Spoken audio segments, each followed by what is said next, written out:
ने कहा था, घर की दहलीज ऐसी होनी चाहिए कि लक्ष्मी रुककर भीतर आए और यमराज बाहर से लौट जाए। परदादा ने साधु की बात मानी। दहलीज पर मंत्रों के साथ पत्थर रखा गया। साधु ने चेतावनी दी थी, इस पर बैठना नहीं, इसे लांघना नहीं, इस पर पैर मारना नहीं, वरना जो अंदर है वह बाहर हो जाएगा और जो बाहर है वह भीतर आ जाएगा। राघव हंस पड़ा।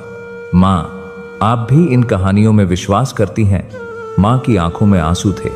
मैंने नहीं किया था बेटा, इसीलिए तुझे समझा रही हूं। धीरे धीरे घर में बदलाव आने लगे। पिता की नौकरी में समस्या, घर के खर्च बढ़ने लगे। राघव का बिजनेस फेल होने लगा। जो काम हाथ में लेते अधूरा रह जाता। एक दिन माँ ने देखा, दहलीज पर हल्की सी दरार आ गई है।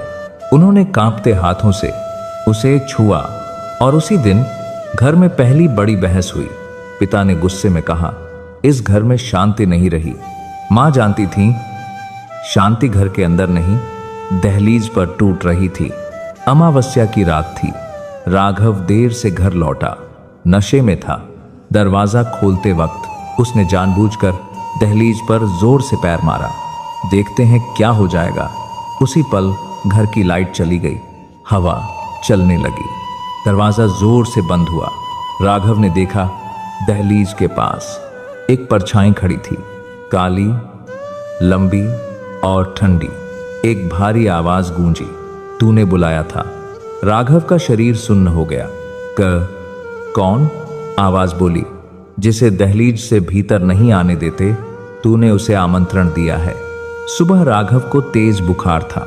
3 दिन तक होश नहीं आया।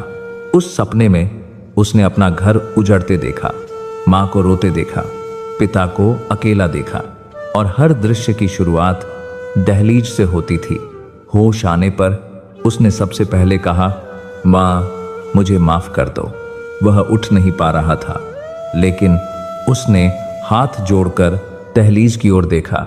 मैंने इसे पत्थर समझा, पर यह तो सीमा थी। गांव के पंडित आए, दहलीज की मरम्मत हुई, दीप जलाया गया। राघव ने पहली बार दहलीज पर सिर झुकाया। मां की आंखों से आंसू बह निकले। पंडित ने कहा, दहलीज को जो मान देता है, घर उसे पहचान देता है। आज भी वह घर खड़ा है, दहलीज वैसी ही है।